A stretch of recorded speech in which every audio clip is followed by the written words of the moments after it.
What is a shader? Well, to understand that, we need to know a little bit about how a computer renders. First, all the data, including textures, object positions, camera data, and rendering parameters, need to be loaded into memory. Then for every frame, the CPU will pull this data and send it to the GPU. The GPU then uses shaders to determine what color each pixel needs to be and dispatches that information to the display. A shader is simply just a set of instructions that tells the GPU what it needs to draw for each pixel.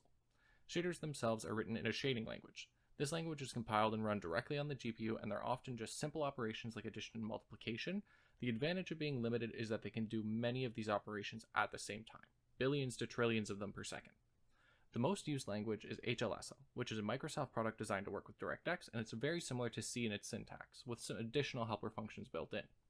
GLSL is used for OpenGL, and it's a very versatile framework that functions on most operating systems as well as web browsers.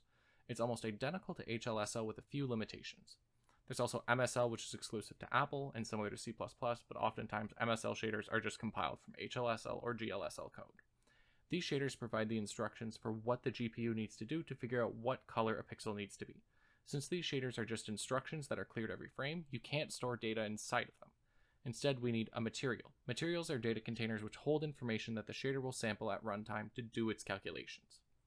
This is a basic HLSL shader. There are 4 parts. The first part is the attribute struct. This struct is passed from the rendering engine and contains the initial information on vertex position and UV of the object. The second part is the varying struct. This struct is what passes information between our vertex and fragment shaders.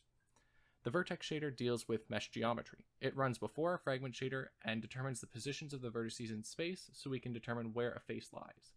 In this part, we can tell the GPU to modify the shape of the object's vertices without telling the CPU. This is much faster than CPU modifications, but it can't be used for physics calculations. The most important part of the vertex shader is converting the vertex positions from object space into clip space so the camera knows where on screen it exists. The fragment shader deals with figuring out what color the pixel needs to be. It uses the clip space position of a vertex to determine what is visible, and if it is visible, what color it should be. This basic shader takes in a mesh and returns 1 or white for all visible vertices. If we play in the vertex shader and we tell it to displace these vertices along their normals, we'll end up with something like this.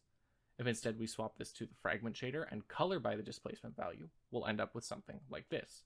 If we combine them both together, then we have this as our final product.